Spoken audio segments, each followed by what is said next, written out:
Students, good morning. स्वागत है आप सभी का। जैसा कि आप जानते हैं, हमने मॉलिक्यूलर बेस ऑफ इनहेरिटेंस, वंशागति का आणविक आधार चैप्टर चालू किया है। तो आज हम उसके एमसीक्यू लेंगे। जैसा मैंने आपसे वादा किया था, आपको बिल्कुल भी घबराने की ज़रूरत नहीं है। जिन स्टूडेंट्स को एमसीक्यू की जो प्रॉब्लम है वो बिल्कुल यहाँ पर हम टॉपिक वाइज साथ साथ चलेंगे। तो जैसा हमने पिछली 2 वीडियो के अंदर टॉपिक लिए थे, डीएनए की संरचना और किस प्रकार न्यूक्लिक अम्ल की खोज होती है, उसी से रिलेटेड आज हम एमसीक्यू करेंगे, मल्टीपल चॉइस क्वेश्चन अर्थात बहुविकल्पी क्वेश्चन। तो देखिए, वंशागति का आणविक आधार, उसके एमसीक्यू लेते हैं। आज हम आपके सामने हैं। यहाँ पर हमने 5 एमसीक्यू लिए हैं जो कि बहुत महत्वपूर्ण होने वाले हैं और प्रत्येक एमसीक्यू में आपको बहुत कुछ फिर से रिवाइज होगा, तो ध्यान से समझेंगे। सबसे पहला क्वेश्चन देखिए, डीएनए का द्विरज्जुकी मॉडल किसने दिया? डीएनए का द्विरज्जुकी मॉडल किसने दिया? तो आंसर बताएं। Chargaff, Watson Crick, Wilkins, Kornberg. तो कौन सा आंसर होगा स्टूडेंट्स? आंसर होगा अपना वाटसन एवं क्रिक। आपको पता होगा, वाटसन और क्रिक ने हमने पढ़ा था पिछली वीडियो में 1953 के अंदर डीएनए का द्विरज्जुकी मॉडल, डबल हेलिकल मॉडल दिया था। विलिकिंस ने एक्सरे प्रयोग किया था, एक्सरे विवर्तन प्रयोग किया था, जिसके बेस पर वाटसन और क्रिक ने डीएनए का द्विरज्जुकी मॉडल दिया था।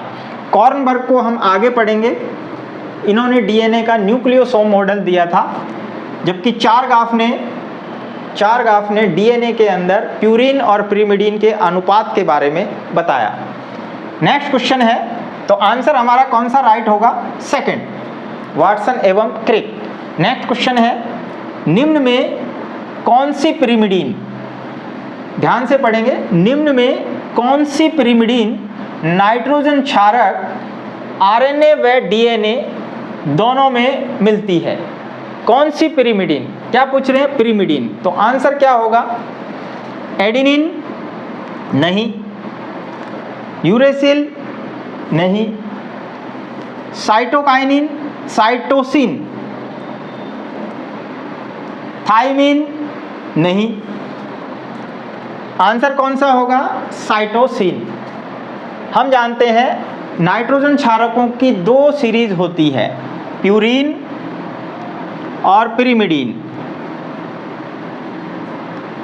प्यूरिन के अंदर 2 नाइट्रोजन क्षारक होते हैं, एडेनिन, ग्वानिन, एडेनिन और ग्वानिन, जबकि पिरिमिडीन के अंदर साइटोसिन और थाइमिन। यदि आरएनए है तो थाइमिन के स्थान पर यूरेसिल होता है। क्या होता है? यूरेसिल होता है। तो यहाँ पर अपना आंसर साइटोसिन होगा। कैसे? एडेनिन जो है वो प्यूरिन है, तो हम यहाँ पर पिरिमिडीन के बारे में बताएंगे। कौन सी पिरिमिडीन? ठीक है, तो एडेनिन पिरिमिडीन नहीं है। एडेनिन क्या है? प्यूरिन है।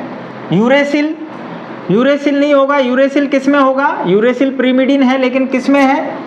आरएनए में है, डीएनए में नहीं होगा। साइटोसिन दोनों में होता है, आरएनए में भी होता है और डीएनए में भी मिलने वाली पिरिमिडीन है। थाइमिन केवल डीएनए के अंदर होती है। तो सेकंड का आंसर क्या होगा? साइटोसिन।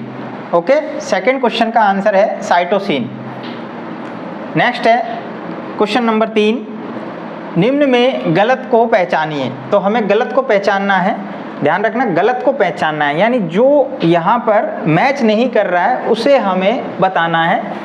पहला ऑप्शन क्या कहता है? पेंटोज शर्करा व नाइट्रोजन क्षारक के मध्य बनने वाला बंध कौन सा है? ग्लाइकोसिडिक बंध, N glycosidic bond. Okay, next, 2 न्यूक्लियोटाइडों के मध्य बनने वाला बंध, 2 न्यूक्लियोटाइडों के मध्य बनने वाला बंध क्या है? फास्फोडाइएस्टर। ये भी सही है। ठीक है, ये वाला भी ऑप्शन सही है।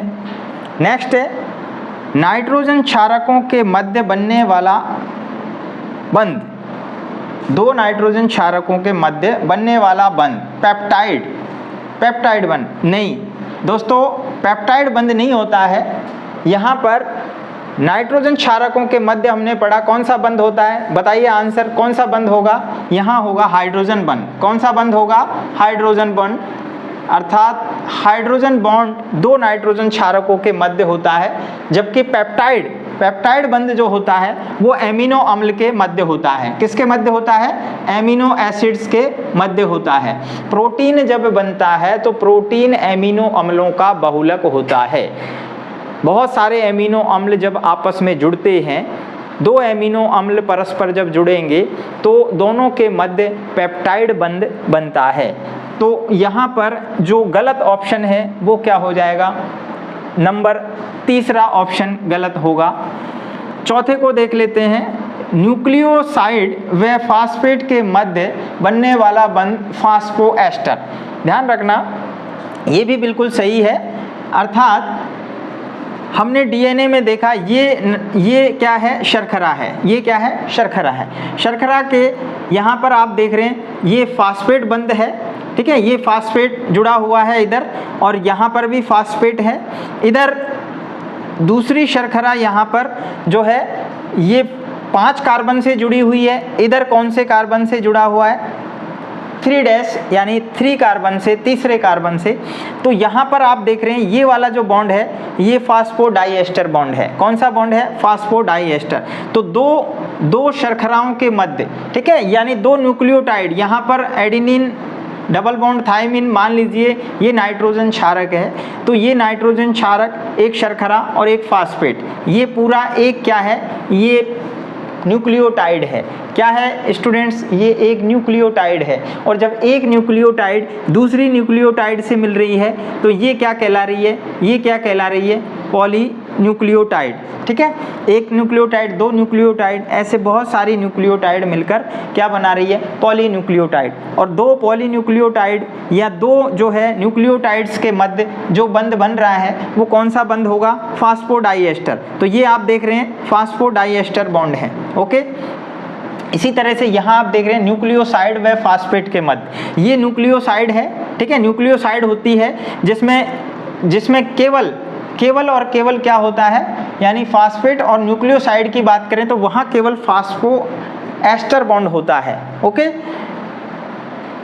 पेंटोस शर्करा व नाइट्रोजन क्षारकों के मध्य, हमने कहा ये पेंटोस शर्करा है और ये नाइट्रोजन क्षारक हैं, इनके मध्य जो बॉन्ड बन रहा है कौन सा बॉन्ड होगा, ये एन ग्लाइकोसिडिक बॉन्ड होगा। तो यहाँ पर अपना सही आंसर कौन सा होगा, थर्ड। ओके, फोर्थ क्वेश्चन लेते हैं, ग्वानिन व साइटोसिन, ग्वानिन अर्थात जी और साइटोसिन अर्थात सी के मध्य बनने वाले हाइड्रोजन बंध कितने होंगे। तो हमें पता है हाइड्रोजन बॉन्ड जो है वो दो नाइट्रोजन क्षारकों के मध्य बनते हैं। हमेशा ध्यान रखें ग्वानिन जो है वो 3 हाइड्रोजन बंध के द्वारा साइटोसिन से जुड़ेगा, जबकि एडेनिन जो है वो थायमिन से 2 हाइड्रोजन बॉन्ड से जुड़ेगा। तो आंसर कौन सा होगा, ग्वानिन और साइटोसिन के मध्य, ग्वानिन और साइटोसिन के मध्य कितने हाइड्रोजन बॉन्ड हैं दोस्तों, यहाँ पर 3 है। अरे कमांडो कितने हैं, 3 हाइड्रोजन बॉन्ड हैं। तो ध्यान रखना 3 हाइड्रोजन बॉन्ड इसका सही आंसर होगा। नेक्स्ट, डीएनए की इकाई है। बताइए दोस्तों डीएनए की इकाई क्या होती है, डीएनए की इकाई आपको बताइए। बिल्कुल सरल आंसर, बिल्कुल सिंपल क्वेश्चन। तो यहाँ पर आप देखिए बिल्कुल ध्यान से आंसर देंगे, गलती होने के चांस पूरे हैं। देखिए सबसे पहला क्या होगा ऑप्शन, न्यूक्लियोसाइड। ये न्यूक्लियोसाइड है दोस्तों, ये न्यूक्लियोसाइड है, गलती करोगे आप यहाँ पर, न्यूक्लियोसाइड। ठीक है, दूसरा है शर्करा व फास्फेट, ये नहीं होगा। ठीक है, न्यूक्लियोसाइड नहीं होगा क्योंकि ये साइड है। हम जानते हैं डीएनए की इकाई क्या है, न्यूक्लियोटाइड। क्या है, न्यूक्लियोटाइड, ये आंसर सही होगा। यहाँ पर आप देख रहे हैं शर्करा नाइट्रोजन क्षारक, नहीं होगा। क्यों नहीं होगा, शर्करा और नाइट्रोजन क्षारक भी मिलकर क्या बना रहे हैं, न्यूक्लियोसाइड, न्यूक्लियोसाइड। ओके, तो आंसर कौन सा होगा, न्यूक्लियोटाइड। डीएनए की इकाई क्या है, न्यूक्लियोटाइड। तो मिलते हैं नेक्स्ट वीडियो में, बिल्कुल आपको सभी क्वेश्चन कराए जाएंगे। जिस तरह से अपन टॉपिक ले रहे हैं साथ साथ करेंगे, मेरे साथ साथ सारे क्वेश्चंस को आप करते रहिए। फिर से रिवीजन होगा आपका। मिलते हैं नेक्स्ट वीडियो में।